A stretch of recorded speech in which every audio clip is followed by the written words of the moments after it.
Horrorland is an amusement park staffed by green goblin-like horned creatures called horrors. Apparently the park is supposed to be like a horror-themed parody of Disneyland or something, full of those aforementioned creatures, but it actually appears as more of a medieval fair in the actual two-part episode, which was released on October the 25th in 1997, by the way, just in time for Halloween. I'll just give you a quick backstory before we actually begin the episode. So there's a family called the Morris family. They stumble upon the park, Horrorland, and realise that they just stepped into a haunted nightmare.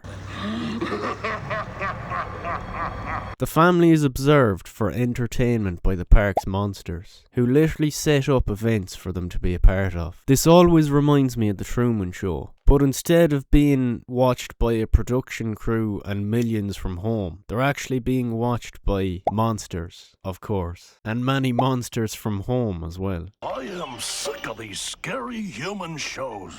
As these monsters actually run a TV show for monsters. In the Truman Show, Truman's entire life is filmed and broadcast without his knowledge, simply for the entertainment of others. This is where the difference comes in. In the Truman Show, he's observed for his entire life, and in One Day at Horrorland, the Morris family are only observed for a day. It's basically the Truman Show if it only lasted a day and was run by monsters. I don't know how many times at this stage I've said the word monsters, but yeah. Truman's world is a manufactured paradise, whereas the Morris family's world is a manufactured nightmare. Truman actually has the time of his life throughout his lifespan on the show. He doesn't know he's being filmed, but he still has a great time. Whereas the Morris family are contestants in a sadistic horror show run by monsters. The book that this episode is based on is actually widely considered to be one of the best books in the Goosebumps series. And the rides are described in such detail that it actually feels like you're there. It's the 16th book in the series, published in 1994, and because it became such a hit in the franchise, it got a spin-off show in 2000 called Return to Horrorland.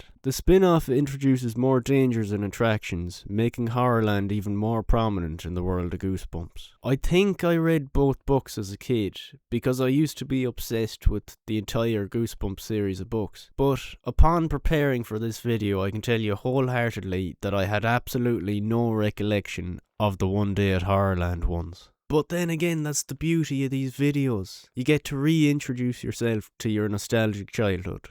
And just one more thing before we get into the two-part episode. It's important to note that, once again, the show is so popular that the creators saw it as the perfect opportunity to milk as much as they could out of it. It got a DS and Wii game, a 1996 board game, and even a browser flash game where players would explore Horrorland and defeat monsters while they explore. On top of that, it was even made into a comic for those who understand better visually. There was even lots of toys and merchandise based off it. So I'm editing right now, and there's so many toys that it's actually fucking pissing me off how many there are. If I were to download every single PNG of every single toy, I'd run out of storage on my bloody PC, and then you wouldn't have a video. Anyways, this is Stop the Lights, so turn off your lights. Turn off that light! If you want to, because we're about to get into something creepy. And I think it's time that I stop talking complete and utter rubbish and just get into the episode. The episode starts with the Morris family as they appear lost on their way to the Zoo Gardens theme park. I don't know about you, but I've never heard of a zoo mixed with a theme park. Very strange, that is. The dad makes a heartfelt promise that they will find the theme park no matter what, and off they go. They seem to get hit by some sort of fireballs thrown at them, but luckily enough, the dad is actually good enough of a driver to swerve past them, causing this monster face to appear in the air. That's actually quite funny. Is it going to attack them, no? Oh, no, maybe not, okay. But yeah, the family is greeted by this wonderful sign right here. Drive forward if you dare. The parents are confused as hell, but the kid actually seems to be over the moon by the idea of Horrorland. I bet the rides are really scary. Let's go, can we? As kids usually are with creepy and excited places. They continue forth to check it out, and then we hear this.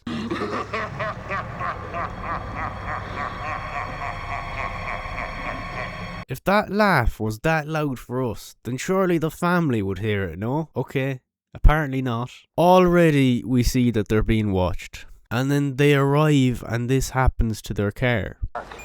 You ready, kids?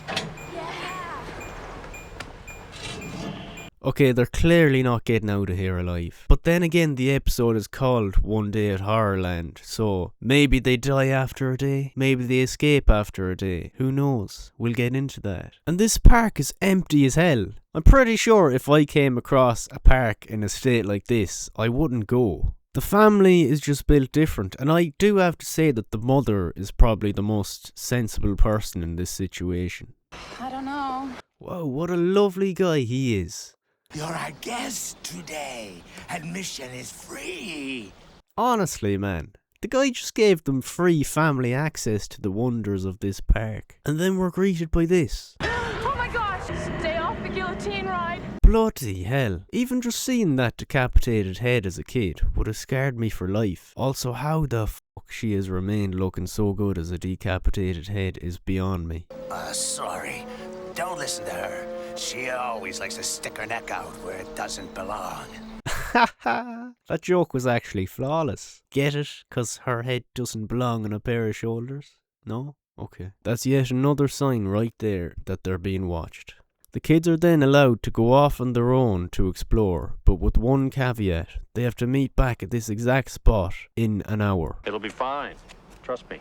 I don't think they'll be making it back, Dad. And then they get jump scared by one of the monsters who tells them to get out of this place. I don't think that's very possible now. Your buddy has just placed a landmine on the bottom of their car. The kids just shrug it off as... Well, that's what this whole place is about, right? Making you feel scared. For the sole purpose of enjoyment. The kids enter an attraction called the House of Mirrors, and then Luke just wanders off by himself and gets separated from Lizzie. This stupid kid, man. I know he's just trying to have a bit of fun, but he shouldn't be wandering off by himself in a creepy mirror maze. This guy pops up and scares the living shit out of poor Lizzie. I'm pretty sure by now she's starting to see the sadistic nature of this theme park. We're then shown the parents' perspective. Hi there, folks. You look mighty thirsty. You're a monster, not a bloody pirate. He just pulled that accent out of his ass. The mother says this. Honey, let's find the kids. I want to get out of here. And the monster is so surprised that they actually let their kids wander off to explore the park without any supervision at all. Now, Lizzie falls through the floor, and it looks like she's being transported to another dimension or some shit. Nope, apparently not. But Luke is still enthusiastic as hell, and somehow he actually enjoyed the House of Mirrors. The coffin ride sounds cool. I don't know. I'm not ready to get into a coffin. Boys will be boys. This kid, Luke, still wants to go on more rides. We cut back to the parents. And the mother is shocked to see that this family was forced into this building, and it appears as though it was without consent. So the dad decides to check it out, and when he does, he just dismisses it as them having fun, because he hears laughter from the other side. In the background here, there's actually a sign for the Doom Slide, which only appeared in the books. We're brought back to the kids, and they decided to take part in the coffin cruise, by the looks of it. They're literally placed inside coffins and pushed down the river. I mean, that doesn't seem very safe, does it? But at least the monster didn't shut the coffin, because then they'd really be in trouble. Well, shit. That didn't age well, did it? The coffins don't just close. They actually lock themselves. Lizzie is clearly struggling here. She's taking deep breaths trying to overcome her claustrophobia. And Luke, being the crazy bastard that he is, seems to enjoy it until this happens. Luke gets freaked out by a single spider, but couldn't give a rat's ass about everything that has happened to him up until this point in the park. That spider has just made Luke want to get out of the park entirely. Let's get out of here. This kid needs to get his priorities straight, and once again they're being watched.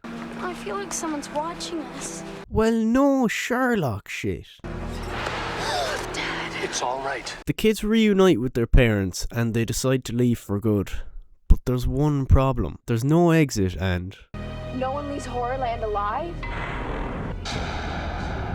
Okay, I knew from the start that they wouldn't be getting out of this place. The mother says that she wants to go and find the manager. The mother clearly doesn't know that there's something off. She should know by this point. The manager would eat them alive. The horrors show up and surround the family here. They eventually grab them. I'll stop you there. I can see that you're not subscribed. Why is that? Subscribe right now, good man, thank you. The dad squares up against the monsters in an attempt to remove one of their masks.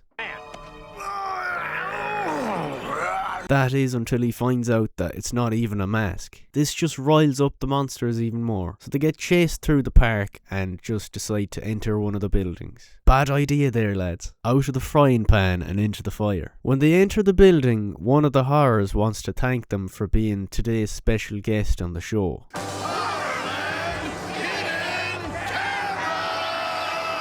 He then shows all the clips of them pissing themselves in fear.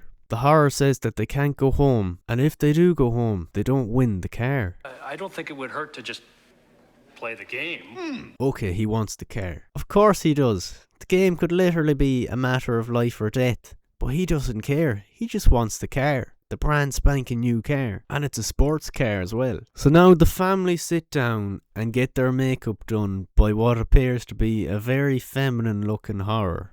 You're not gonna hurt us, are you? Darling, we're monsters, but we're not monsters. They don't seem bad after all after seeing this little guy. The family starts the game, which is called Raw Deal. They're split into halves and they have to compete against each other. The rules of the game are quite simple. Each card is valued at $1. You have to pick a card and guess a letter. And if that card and letter appears on this board, you win that amount of money and a chance to solve the puzzle. I don't get it. I would call this kid an idiot, but I was probably like that when I was a kid as well. I was a silly little child. I had the brain of an octopus. I don't even know, do octopuses have small brains? Are they stupid? I don't know, but I'm just going to say that anyways. The parents play first. At first they feel actually accomplished with themselves. They almost win, but then they guess wrong and fail miserably. The kids are next. Here the kid guesses that the answer is the Mars family is lucky, but he guesses it wrong. But don't worry, the kids get something at least. Yeah, worms. Here we go again with the parents. The Morris family is lunch? The mother guesses it right. You're right! And she accepts her fate as monster food. They cut the deck and win the car. His wife is right in front of you, sweetheart. I know you're beautiful and all, but have some respect, you silly bitch. Of course it wasn't that easy. There just had to be a twist. Now they have to choose between two doors in order to win the car. I think they should have just gone home, man. But I suppose this family is too materialistic for that. All they want is a brand spanking new car.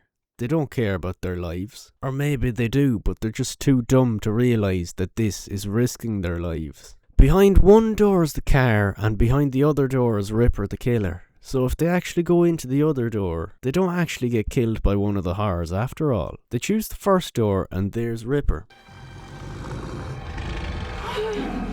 But then they get escorted out by a horror that apparently wants to help them.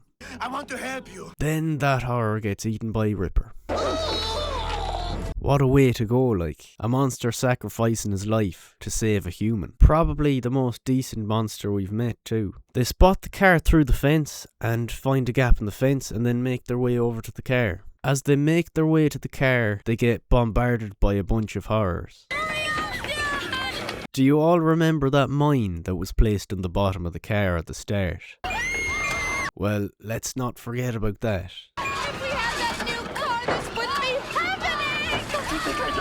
But anyways, Dad manages to start the car and off they go. So the dad realises that there's something wrong with the steering, and then the monster presenter says this. There sure is, because you're not steering it. I am. He nearly steers them off the cliff and says this. Now that's what I call a cliffhanger. Shut up with your bloody dad jokes, man. There better not be a cliffhanger at the end of this episode, I'll tell you. There fucking is. I am sick of these scary human shows. Ugh. But I do have to give it to them. That was actually a really smart ending. It actually kind of pisses me off, but at the same time, it was really well done. I cannot end this without comparing it to the book, because as I said earlier, I was obsessed with the books as a kid. So much so that I barely even watched the show. I was just so into the books. All I would do was read them. First of all, that device that the horror planted on the car in the episode was obviously for him to control it. In the books it was a landmine, and the car actually exploded, leaving them with no way to get out. And in the book, Luke had a friend named Clay who actually goes with them to Horrorland and participates in all the rides with the family. He doesn't appear in this episode at all. Pinching was actually a way to defeat the monsters in the book, but not here. Also, there isn't even a game show in the book, and the family doesn't even compete to win that car. They're just thrown into a maze full of monsters, and they have to somehow make their way out. And actually the ending is a completely different story in the book. They escape Horrorland in a van and manage to get home. Now that is a much happier ending, but we do have to admit that that would just be way less scary and entertaining. So let's not complain. I know this is a kids show and all, but I actually found this episode really entertaining, even as a grown man. It's a breath of fresh air when you watch cheesy Goosebumps episodes like this, straight after watching like a mature adult horror show like The Haunting of Hill House. And I'm happy I did watch it after that, because it de-escalated all the fear and made me have a good time while doing so. I do have to say it does use a widely recognised idea. Ordinary people stumble across a strange, otherworldly place, either by curiosity or by accident.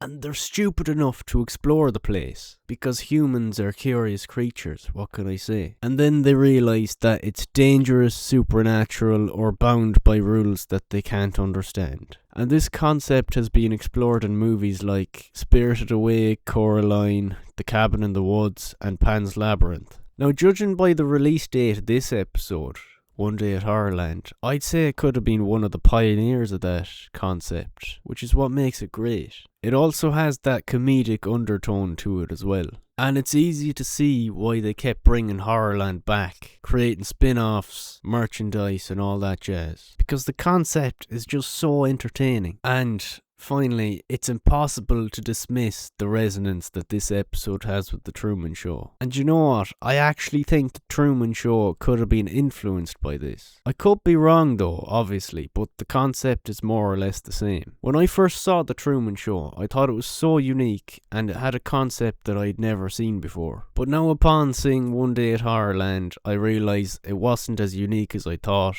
And the only thing that it pioneered was being observed on a TV show for your entire life rather than just a day. Anyways, I hope you enjoyed the video. Let me know in the comments what you'd like to see me cover next. And subscribe or I'll send you off to Horrorland. And I won't allow you the pleasure of bringing your family.